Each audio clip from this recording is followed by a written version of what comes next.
두 번째 시간 시작하도록 하겠습니다. 오늘 복잡하기보다는 그림을 보면서 한번 생각해 보겠습니다. 자, 지난 시간에도 한번 말씀드렸는데 한번 생각해 보시기 바랍니다. 그림이니까. 왜 아브라함은 땅값을 흥정하지 않았을까요? 흥정 안 했습니다.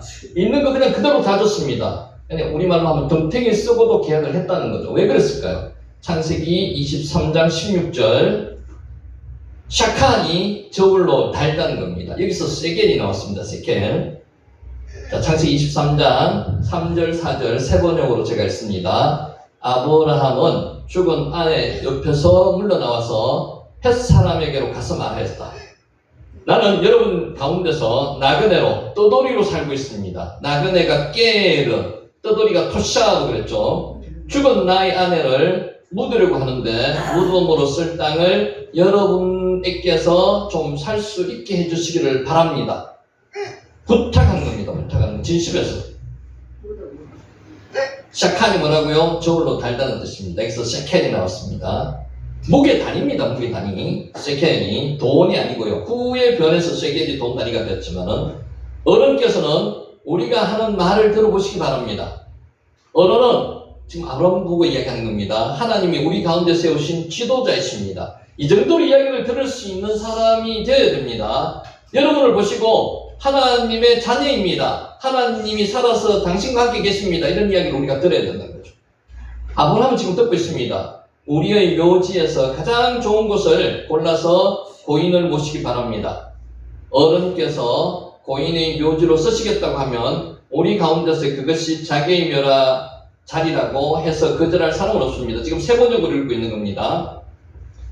샤칼, 저울로 달다는 뜻입니다. 달다. 샤칼.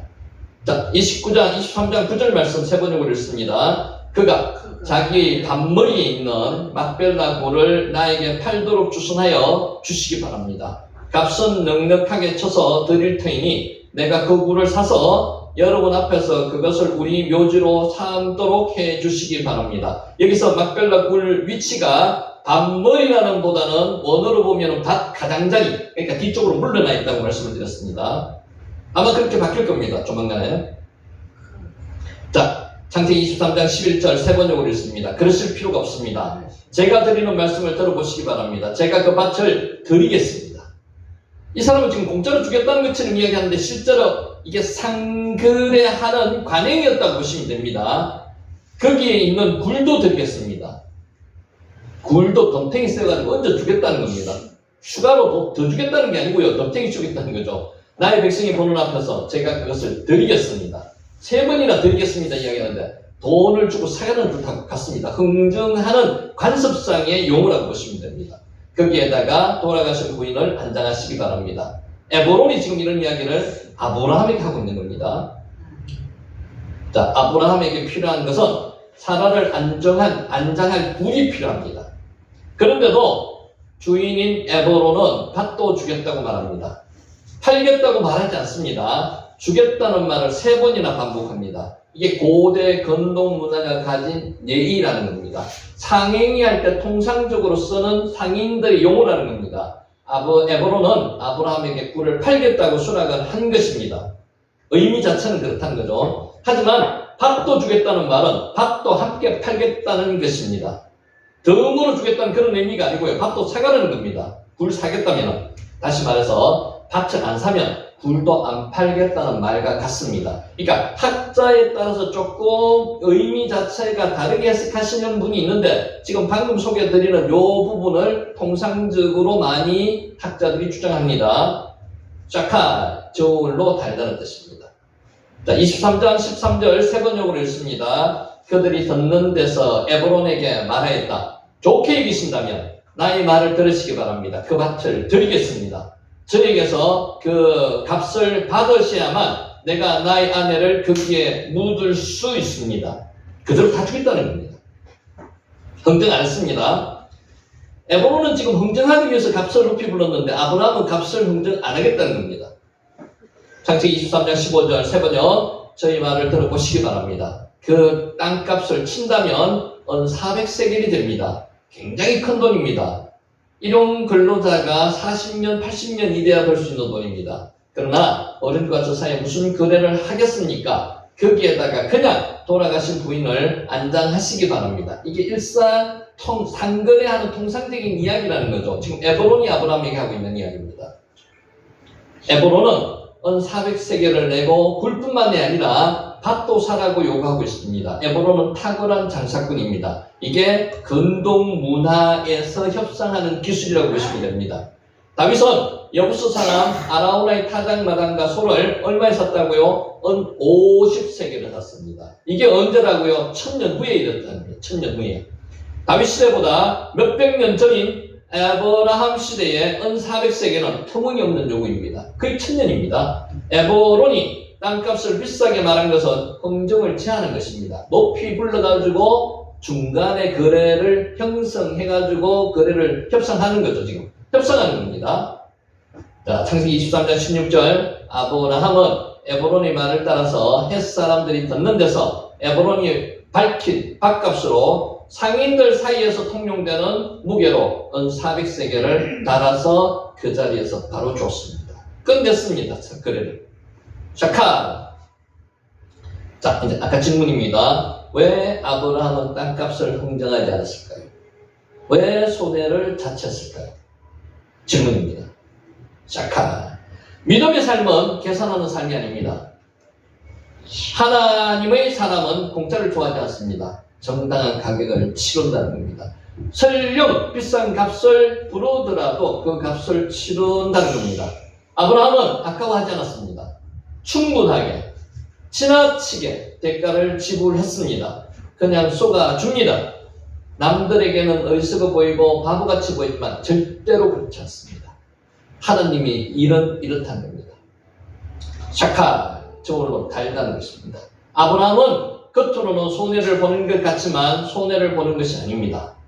아브라함이 막대한 금액을 지불하고 막별과 굴과 밭을 사들였는데 결국 나중에 가나안 전체가 이스라엘 땅이 되는 최초의 사건이 오늘 여기입니다. 여기 헤브론에 있는 막별과 굴이라는 겁니다. 하나님의 사람들은 손해보는 것 같지만은요 절대로 손해보는 사람들이 아닙니다. 하나님이 그렇게 손해보도록 내버려 두지 않습니다. 그거에 몇십 배, 몇백 배로 대갚아 주신다는 거죠. 하나님이 일을 하는 데는 그렇게 한다는 거예요. 샤칼. 아브라함은 땅값을 지불할 수 있는 재산이 있었습니다. 요새 그런 말 있습니다. 부자들이 더 하다는 말이 있습니다. 더 아끼려고 그럽니다. 그러면 안 됩니다. 더 베풀어야 된다는 거죠. 잔돈이 조금 남으면요. 콩나물 가격을 깎으려고 하지 말고 그냥 더 주고 오는 게 그게 맞습니다. 근데 그거 깎아가지고 얼마나 남습니까? 그렇지 않습니다. 그 재미로 하는 사람들이 있어요. 근데 저도 옛날에는 재미로 했는데 이게 내용을 알고 나서는 그렇게 안 합니다. 하면 안 됩니다.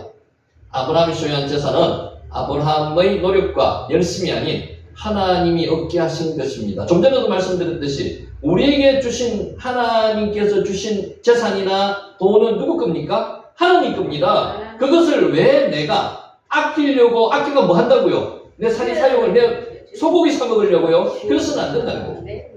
바로와 아비멜렉에게 얻게 하셔서 하나님께서 아브라함이 거부가 되게 하신 겁니다. 거짓말 해가지고 자기 아내를 위라고 거짓말 해가지고 그래서 번 돈이 그 돈이라는 거죠. 우리가 세상에서 번 돈이 정상적으로 정말 공명정대하게 번 돈이 얼마나 되겠습니까? 속에서 번 돈도 있을 겁니다. 그 돈을 아껴서는 안 된다는 겁니다. 그 돈은 하나님 나라를 위해서 물론 그렇게 번 돈이 아니더라도 정정당당하게 번 돈이더라도 하나님께서 주신 돈이니까 하나님의 나라를 위해서 써야 된다는 겁니다. 막벨라 굴과 밭은 자기 자신의 돈을 지불하고 산 자신의 소유가 아닌 누구 거라고요? 하나님께서 주신 은혜의 선물이라는 겁니다. 우리가 지금 하나님께서 누리도록 주신 이 모든 것, 입고 있는 것, 먹고 있는 것, 우리가 누리고 있는 것 하나님께서 주신 선물입니다. 이것을 내 것처럼 사용하면 안 된다는 거죠. 하나님의 나라를 위해서 사용하라는 겁니다. 그 나라를 위해서 사용된 결과가 뭐였습니까? 지금 이스라엘이 살고 있는 그 지역이 되었다는 거죠. 그것의 첫 번째 확정시킨 사건이 오늘 이 사건이라는 거죠. 그래서 23장이 단순한 사라의 장사 지내는 그 모습의 과정만 적여놓은 게 아니라는 거예요. 이스라엘 땅을 하나님께서 가나안 땅을 주시겠다고 했는 그 땅의 확정적인 사건이 오늘 이 23장의 사건이라는 겁니다. 아멘. 자, 이제 17절입니다. 오늘 가능한 끊을 수 있을 겁니다. 막몬의 앞 막벨라에 있는 에보론의 밭, 곧 그 밭과 거기에 속한 굴과 그 밭과 그 주위에 달린 모든 나무가, 자, 여기서 번역이 안 된 게 있습니다. 와야콤. 23장의 가장 중요한 단어가 두 가지가 있습니다. 깨르라는 단어가, 깨르가 뭡니까? 나그네. 그리고 또 하나 단어가 와야콤입니다. 확정시켰다는 겁니다. 확정하다는 겁니다. 확정하다. 자, 여기서 야콤, 쿰은 일어나는 겁니다. 그냥 일어나는 게 아니고요. 잠자리에서 일어나는 것을 가리키는 것도 쿰입니다. 죽은 자가 일어나는 것도 쿰입니다. 야, 달리라 쿰 아시죠? 소녀야 일어나라. 그게 쿰입니다. 부활입니다. 부활. 일어나는 겁니다. 계약을 확정하기 위해서 일어나는 것도 쿰이고요. 법정에서 정인으로 출두해서 선사하는 것, 그것도 쿰입니다. 확정하다는 뜻이 있다는 거죠. 일어서는 행위를 가리키는 말로 그 의미가 확대되었습니다. 그래서 여기서의 쿰은 확정하다는 겁니다. 확정되다, 확정하다. 와야콤은 문자적으로 번역하면 그리고 그는 계약을 확정하기 위해서 일어섰다는 겁니다. 에보론 소유의 밭이 이제 아브라함 소유의 땅으로 양도되었음을 의미하는 겁니다. 하나님께서 주시겠다고, 아브라함에게 주시겠다고 하는 가나안 땅의 첫 번째 확정 사건이 이 에보론이 소유한 막벨라굴을 아브라함이 샀는 겁니다. 확정시켜 주셨습니다. 야콤이 원어 성경에서는 본절의 제일 초두에 기록되어 있습니다. 아브라함이 땅을 구입하는 행위가 처음에 나오는 거에 강조하는 말이거든요. 와야콤! 확정시켰다는 겁니다. 확정되었다는데, 우리 그 한글 성경에서는 이게 17절에 번역이 안 되어 있습니다.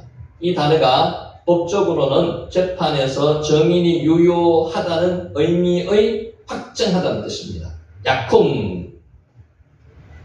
자, 또한 상업관계에서 소유권이 이양되었다는 사실을 정하다는 것도 야쿵입니다. 쿵입니다. 쿵. 와야콤은 17절에 있는 단어인데 한글 성경에서는 18절 끝에 번역해놨습니다. 그래서 17절은 번역이 안 돼 있다는 거죠. 확정하였다는 사건이 앞쪽에 먼저 번역할 수 있도록 아마 될 겁니다. 자, 이처럼 아브라함의 땅 구입 행위가 강조되는 이유는요, 약속의 땅 가나안에서 아브라함이 처음으로 확정시킨, 처음으로 소유한 땅이기 때문에 그렇다는 겁니다. 나아가서 이 행위는 하나님이 아브라함에게 맺은 가나안 땅을 소유로 주시겠다는 언약이 성취되는 출발점이었습니다. 하나님은 가만히 있는 사람한테 땅을 주시지 않습니다. 사람을 통해서 일하신다고 말씀하셨죠. 하나님께서 주시겠다고 약속했는 땅을 아브라함이 성취하는 사건입니다. 실제는 하나님께서 아브라함을 성취하도록 시키시는 겁니다. 이제 드디어 막벨라굴을 포함한 에브론의 밭은 아브라함의 소유로서 법적으로 그리고 상업적으로 아브라함에 넘어가는 겁니다. 하나님의 나라가 세 가지 조건이 있습니다. 나라가 구성되는 세 가지 조건이 뭐죠? 주권이 있어야 됩니다. 백성이 있어야 됩니다. 땅이 있어야 됩니다. 주권은 누구한테 있습니까? 하나님께 있는 거고요. 백성은 누굽니까? 하나님의 자녀들이고요. 땅은 뭡니까? 지금 가나안 땅. 오늘 통치자 하나님도 계시고요. 백성 하나님의 자녀들도 있는데 땅이 없었습니다. 여태까지. 그 땅을 주시는 겁니다. 그러니까 이 사건이 대단히 중요한 사건이라는 거예요. 그 나머지 하나 남은 땅에 대한 약속이 지금 이루어졌다는 겁니다. 하나님의 약속은 매우 더딘 것처럼 보이지만요, 하나님이 작정하신 때가 되면 반드시 성취됩니다. 하나님께서 말씀하신 그 때가 되어서 사라가 자식을 가진 거 아시죠? 하나님은 절대로 약속을 잊지 않으십니다. 기도로 여러분에게 약속하신 하나님의 약속이 분명히 있을 겁니다. 근데 그때는 하나님이 정하신 때가 되어야 되는 건지 내가 정한 때가 되는 게 아니에요. 그때는 분명히 약속을 하나님께서 성취해 주실 겁니다. 아멘. 자, 여기에 나오는 그 밭과 그 주위에 들는 모든 나무가 메콜, 하이츠, 아쉐르, 바사레. 자, 직역하면은, 그리고 그 밭에 있는 것, 그 모든 나무, 숲, 요걸 나타내는 게 에츠입니다, 에츠. 자, 그 밭에 있는, 어느 밭이라고요? 계약한 그 밭이라는 거예요. 그냥 밭이 아니고, 그 밭에 있는 모든 나무. 한글 성경에서는 그 밭이라고 안 하고요. 그 주위에 둘린 모든 나무라고 했습니다. 실제는 나무가 어디 있는 겁니까? 그 밭 안에 있는 겁니다. 이렇게 강조하는 것을 저거 주는 거하고 저거 주지 않는 거하고 차이가 있습니다. 이것도 적어가지고 들어가는 게 훨씬 더 번역이 부드럽습니다. 고대 근동에서는 땅을 매매할 때 이런 방식으로 그 땅에 포함되어 있는 나무 하나와 그 나무의 위치까지도 구체적으로 명시하여서 계약했습니다.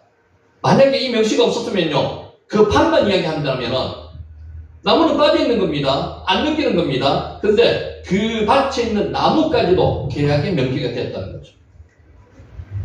근동에서 발굴되는 고대 매매 계약서에도 매매할 땅 외에 그 땅에 포함되는 우물, 샘, 심지어 나무의 수요, 몇 그루까지 상세하게 기록되어 있는 것들이 있습니다. 실제로 이렇게 기록하여서 지금 계약하는 것보다 더 상세하게 계약서에 명기하고 있습니다. 여러분 그거 아시죠? 땅에 나무가 심겨져 있는 거하고 심겨져 없는 거하고 땅 가격은 그대로인데요. 보상하는 가격은 다릅니다. 보상을 할 때 나무에 대한 가격까지도 보상을 해줍니다. 국가에서 매입을 하더라도 똑같습니다. 나무가 그만큼 중요하다는 거죠. 그러니까 그 중요한 것을 기록해가지고 그 계약서에 적어놔야 됩니다. 모든 나무라는 것은 그 밭에 있는 모든 나무라는 겁니다. 그냥 나무가 아니고요. 자, 18절 성문에 들어온 모든 해족속이 보는 데서 아브라함의 소유로 확정되었다고 이야기합니다. 성문에 들어온 모든 해족속은 근데 일반 이야기하는 그런 민족들나 사람들 이야기하기보다는요, 성문 안에서 통치하는 그 성의 지도자들을 이야기한다는 거죠. 그가 보는 앞에서라는 것은 그들의 동의 아래서. 자, 여기서 성문에 들어온 해족속이라는 표현은 한 성읍의 관문이었던 성문, 시장도 열리고요, 재판도 열리는 그곳, 햇사람들 모든 사람을 뜻하기도 합니다만은 이 표현에 매매 계약과 관련하여 나타날 때는 다른 의미가 있다는 거죠. 누가요? 정인들, 그 지도자들이 정인입니다. 히브리어로 아인이 눈입니다. 눈. 아인은 눈이라고 합니다. 자, 고대 근동 지역에서 성문은 성읍의 유지들이 모여서 여러 가지 문제를 논의하며 사람들 사이의 분쟁을 조정하고요, 재판하는 장소, 시장에 서는 장소 이렇게 이용되었다고 말씀드렸죠. 해족 속의 사람들 중에서도 성읍의 유지들이 이 계약에 대해서 정인이 되는 것을 의미합니다. 성문에 들어온 모든 해족 속이 보는 데서라는 이 사람들. 자, 본문을 원문과 문맥을 고려하여 다시 번역하면 이렇습니다. 그 성의 유지들이 정인으로 지켜보는 가운데 막벨라 굴이 아브라함의 소유로 되었다는 겁니다. 가나안 땅의 첫 아브라함에게 언약하신 그 약속의 장소에서 첫 계약된 땅이 막벨라 굴이라는 겁니다. 이로부아 아브라함은 하나님께서 자신과 자신의 후손에게 주시겠다고 약속하셨던 가나안 땅을 공식적으로 차지하게 된 역사적인 일을 조금의 착오도 없이 분명하게 처리했습니다. 만약에 헤브론이 아브라함 보고 그 땅 그냥 사용하세요, 3번이나 지금 이야기했거든요. 그때 아브라함이 아멘 하고 그냥 사용했으면 어떻게 될까요? 지금 땅에 주장할 그게 우리 조상들 아브라함이 계약했던 이 땅이 이 땅이라고 주장할 근거가 하나도 없는 겁니다. 그런데 그것을 계약함으로 말미암아 지금 이스라엘 민족이 그 땅에 들어가서 자기들 땅이라고 주장할 근거가 생겼다는 겁니다. 엄청난 사건이 여기서부터 출발하는 거죠. 그래서 그것을 하나님께서 미리 아시고 예견하시고 이 땅을 계약하게 하셨다는 거죠. 아브라함이 아니고요, 하나님께서 하신다. 사람을 통해서 하셨죠. 그게 아브라함을 통해서 하셨다. 하나님께서 여러분을 통해서 일하시기를 원하시는지 믿죠? 믿으십니까? 여러분을 통해서 일하시기를 원하십니다. 무슨 일인지 모르겠습니다. 그 일은 사람마다 다 사명이 다르기 때문에 그 사명을 기도하시면서 하나님의 말씀을 잘 경청하시면서 이행하시기 바랍니다. 아멘. 자, 에브론과 토지 매매를 그 성의 유지들이 지켜보는 앞에서 당시 사회에서 통용되었던 법적 절차를 통해서 확실하게 확정시킨 사건이 오늘 23장 이 사건입니다. 성문에 들어온 모든 해족 속이 보는 데서 이것을 정확하게 번역하면요, 그 성의 유지들이 정인으로 지켜보는 가운데 사람들도 좋지만 그 사람들 중에서도 지도자급에 있는 사람들이 증인이 되는 그 사건을 이야기합니다.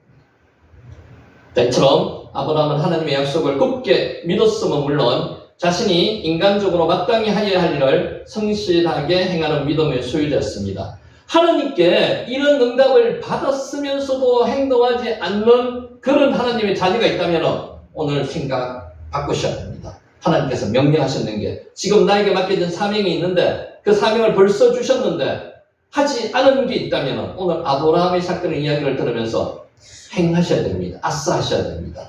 돈이 들어가면 돈이 들어가는 대로, 안 들어가면 안 들어가는 대로 행하셔야 됩니다. 모든 것은 믿음으로 행한다고 하며 사회의 법, 제도나 간섭을 무시하고 살아간다면 참이런 본이 될 수가 없습니다. 예를 들어서 하나님이 이 땅을 주시겠다고 하셨으니까 이 땅은 하나님이 내게 주신 땅이야 라고 하고 계약을 안 했으면 지금 이스라엘의 그 땅은 없을 수도 있습니다. 행했기 때문에, 명령대로 행했기 때문에 이 땅이 후손들의 땅이 될 수도 있다는 겁니다. 그래서 오히려 하나님을 믿는 사람들은 비사회적이고 비이성적인 집단으로 보이게 될 뿐이라는 거죠. 그러니까 하나님의 명령을 합법적인 내용을 합법적으로 이행해야 된다는 겁니다. 합법적인 순 안에서 이용해야 됩니다. 자, 그러므로 우리 성도들은 눈에 보이지 않는 믿음의 세계에서뿐만 아니라 자신의 믿음을 보이는 현실의 세계에서 아브라함처럼 자신의 성실한 삶을 통해서 드러내 보일 수 있어야 된다는 것입니다. 하나님의 역사심을 믿는다면 자신이 하여야 할 일을 태만히 한다면 이는 하나님을 시험하는 것이며 만홀히 여기는 죄악임을 명심하시기 바랍니다. 좀 전에도 말씀드렸듯이 하나님께서 나에게만 특별히 사명으로 주신 사명이 있다면요, 오늘 이 시간 기도하신 그 내용대로 하나님께서 사명받을 그 사명대로 꼭 이루시는 저와 여러분이 되시기를 예수님의 이름으로 축원합니다. 아멘. 이 크다가 재산입니다. 재산. 우리 재산은요, 우리 겁니까? 내 거 아닙니다. 그러니까 내 것처럼 아끼고 내 것처럼 뭐 이거 쓰면 안 되고 뭐 모아놨다가 누구한테 주고 이거 의미 없습니다. 하나님의 나라를 위해서 과감하게 아브라함처럼 중관하게 값을 지불해야 된다는 거죠. 그러면 돌아옵니다. 어느 목사님이 땅 주인하고 계약을 하는데 땅 주인이 가격을 높이, 똑같죠? 가격을 높이 물어줘. 그 가격이 높이 부르는 대로 그대로 할 수는 없잖아요. 시간을 들였다니만 한 반값으로 내려갔습니다. 근데 그 주인이 반값으로 내려갔지만 안 팔고 있는 거예요. 근데 갑자기 암이 걸려서 죽게 됐습니다. 그래서 목사님이 당에서 결정을 해가지고 실제로 매매되는 가격보다는 1억을 더 얹어가지고 계약을 했답니다. 근데 어떤 일이 일어나는 줄 아십니까? 1억을 더 얹어가 계약했는 그분이 동네방네 소문을 내더랍니다. 와, 그 교회 대단한 교회, 하나님이 살아계신 교회야. 자기한테 좋게 해주니까 당연히 이야기를 하겠죠. 그리고 결국은 그분이 돌아가시기 전에 교회에 등록을 해가지고 그보다 더 많은 헌금을 하셨다는 이야기도 있습니다. 하나님은 절대로 공짜가 없습니다. 하나님께서는 갚으시고 보상하시는 분이라는 거죠. 내가 하나님이 일을 하면요, 하나님께서 그만한 응분의 보상을 분명히 하신다. 아멘. 자, 19절. 그 후에 아브라함이 그 안에 사라를 가나안 땅 마므레 앞 막벨라 밭굴에 장사했더라. 마므레는 헤브론이더라. 막벨라 밭굴 엘 메아라트 사데 함 마크펠라. 자, 직역하면은 그 막벨라 밭굴에 이런 뜻입니다. 정관사가 있습니다. 그 막벨라 굴입니다. 히브리에서 정관사가 나오는 거는요, 앞에 이야기했던 그 둘을 이야기하는 거예요. 그 정관사 더거든요. 그 막벨라 굴. 아브라함이 에브론으로부터 언 400세겔을 샀던 그 굴을 이야기하는 거죠. 정관사 하는 긴 분량으로 기록된 1장에서 20절까지 헷 족속에게서 아브라함의 굴의 매입 과정이 끝나는 시점에서 그 이야기 때까지 이야기했던 그 굴을 이야기합니다. 그 사실을 다시 한번 강조해 주는 기능을 합니다. 막벨라 굴이 단순한 장지로서의 굴만이 아닙니다. 하나님이 약속하신 땅 가나안에서 최초로 구입한 그 굴, 아브라함이 하나님께서 아브라함에게 주신 그 굴, 그것을 아브라함이 확정시키는 거죠. 또한 함께 장소의 경계를 표시하는 전치사 L이 사용되어서 막벨라 굴의 위치와 경계가 강조되고 있습니다. 성경에서는 어떤 이야기가 하나도 없습니다. 하나님의 관계된 이야기, 구속사에 관계된 이야기만 적습니다. 이 막벨라 굴이 왜? 하나님 나라가 형성되는 그 땅이 형성됐다는 것, 그 치초가 이 굴이라는 거죠. 그 때문에 이렇게 구체적으로 한 장을 할애해 가면서 다 적고 있는 겁니다. 막벨라 밭굴에, 막벨라 밭굴에 정관사가 있다는 거죠. 우리도 강조할 때 그렇지 않습니까? 내가 이때까지 쭉 이야기했던 거, 그 사람 말이야, 그 사람, 그 이야기입니다. 자, 본장 말미에서 새롭게 강조되고 있는 이 막벨라 굴은 훗날에 아브라함과 이삭과 이브가 야곱과 레아 3대가 묻혔습니다. 3대. 야곱은 어떻게 묻혔습니까? 애굽에서 죽었습니다. 그런데도 옮겨가지고 이 굴에 묻혔습니다. 그만큼 이 굴이 대단한 굴입니다. 그러니까 이스라엘 민족이, 유대 민족이 이 굴에 대해서 얼마나 연연해하는지 하나님께서 주신 첫째 계약, 가나안 땅에 계약한 그 굴이라는 겁니다. 우리가 생각하는 이상으로 이 굴은 자기들에게는 굉장한 의미가 있는 굴이라는 거죠. 이 굴은 오늘까지도 아브라함의 자손인 이스라엘 백성들에게는 말할 필요도 없고요. 아브라함을 자기들의 조상이라고 주장하는 아랍 사람들, 기독교인들에게도 최고의 성지 중에 하나가 이 굴이라는 겁니다. 자, 현재 헤브론 동쪽 언덕 벽돌로 된 이슬람 사원이 서 있는 그곳이 바로 이곳 막벨라 굴이라는 겁니다. 자, 여기까지 하고 오늘 마치는 말씀으로 정리하도록 하겠습니다.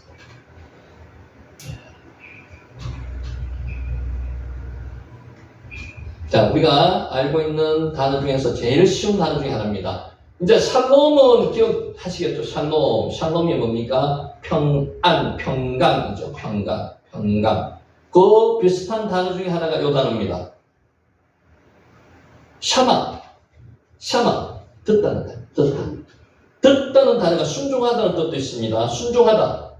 듣는 게 순종하는 겁니다. 듣고 그냥 새기면 안 된다는 거예요. 듣는 게 순종해야 된다는 거죠. 샤마. 성경에 나오는 첫 번째 살인사건은 가족 안에서 일어났습니다. 누가 누구를 죽였는지 아시죠? 이제 이건 많이 했으니까. 가인의 아들, 아니죠. 가인이 동생 아벨을 죽였습니다. 어떻게 됐는지 모르고 동생을 죽이는 게 첫 번째 살인사건입니다. 왜 죽였습니까? 왜? 하나님께서 예배를 안 받아주신다고. 이게 여기서 뭐라고 썼습니까? 가인도 예배를 드렸고요. 아벨도 예배를 드렸는데 동생이 드린 아벨에 드린 예배는 하나님께서 보셨습니다. 그러니까 실제로 라아입니다. 보셨습니다. 아벨에 드린 예배는 보셨는데 형이 가인이 드린 예배는 하나님께서 보시지 않았습니다. 안 보셨습니다. 그래서 한글 성경에서 뭐라고 했습니까? 받아들였다고 합니다. 받아들였다. 받지 않으셨다고. 받았다, 받지 않으셨다고. 그래서 살인사건이 일어났다는 거죠. 형제 사이에서 살인사건이 일어났습니다. 형인 가인이 동생인 아벨을 잔인하게 죽였습니다. 죽이더라도 하라기가 잔인하게 죽이는 거거든. 잔인하게. 여기서 쿰이 나옵니다. 들에 숨어 있다가 일어나가지고 쿵 해가지고 쳐서 죽였습니다. 그게 하락입니다. 형 가인이 동생 아벨을 죽였습니다. 가인과 아벨의 이야기를 읽다 보면 많은 의문이 꼬리를 물고 일어납니다. 이제 여기서 요 저자는 다른 시각에서 보는 겁니다. 어떻게 한 가정 안에서 이런 일이 일어날 수 있을까요?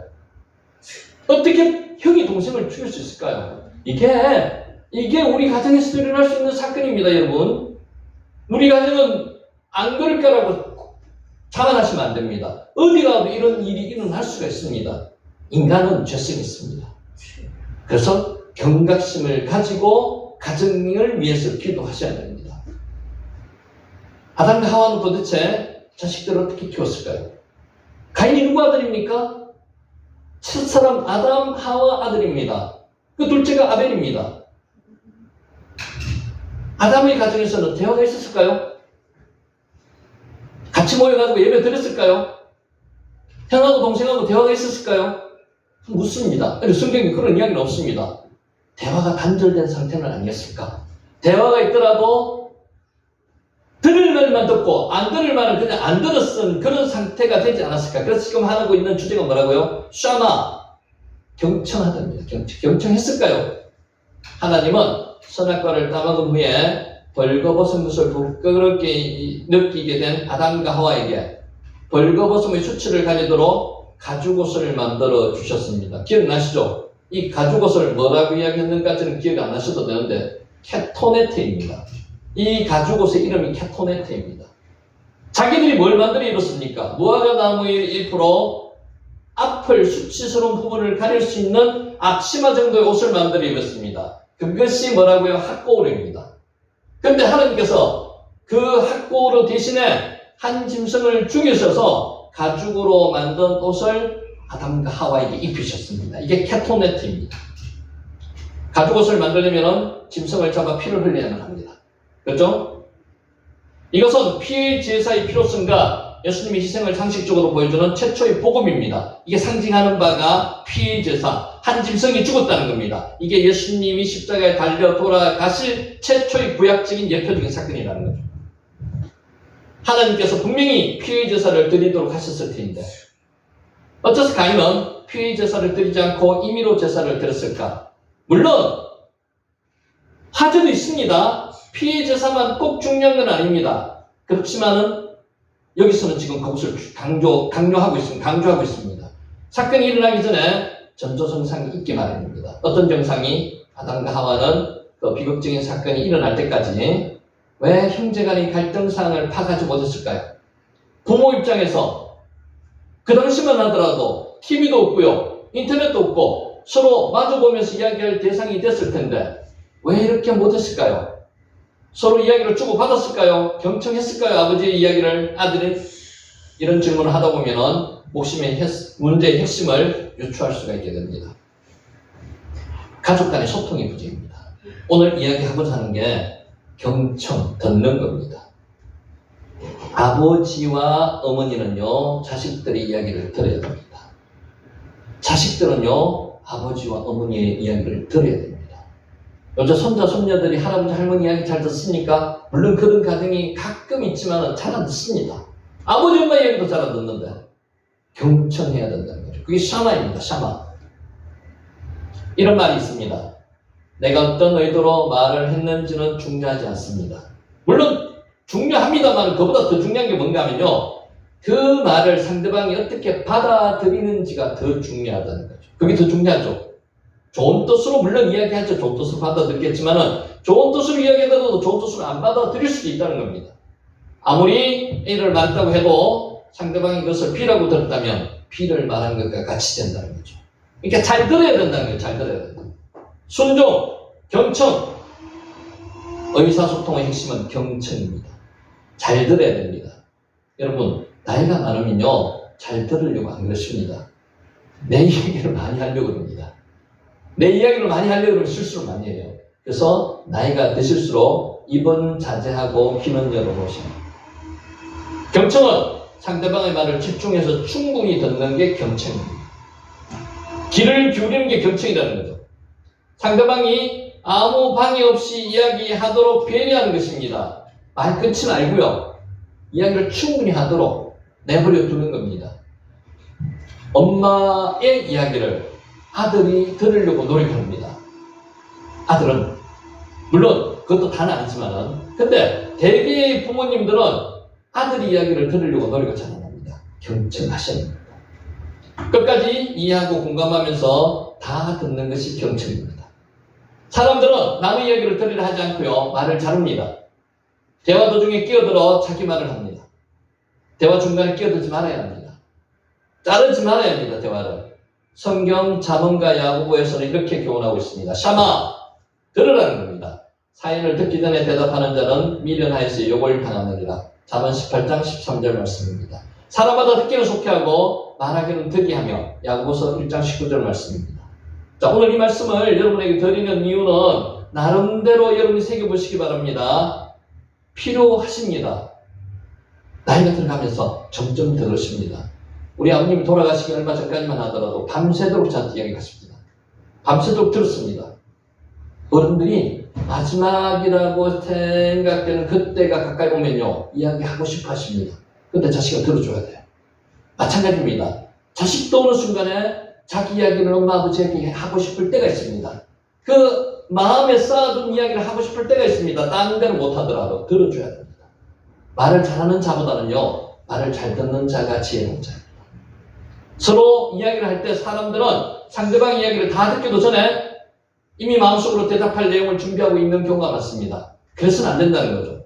속단하지 말고요. 끝까지 들어야 됩니다. 사업상 면담을 성공적으로 이끌어준 비결은 하버드 대학교 총장이었던 엘리엇은 이렇게 말했습니다. 사업에 있어서 상담을 성공적으로 하는 비결 따위는 존재하지 않는다. 상대방의 이야기에 집중하는 것이 매우 중요하다. 끝까지 듣는 겁니다. 어떤 찬사도 이만한 효과는 없습니다. 경영의 달인이라는 마츠시다 고노스케는 이런 말을 했습니다. 나는 배우지 못해서 어떤 사람이 무슨 말을 해도 경청을 합니다. 겸손한 자는 경청을 합니다. 가진 거 없는 사람은 경청을 합니다.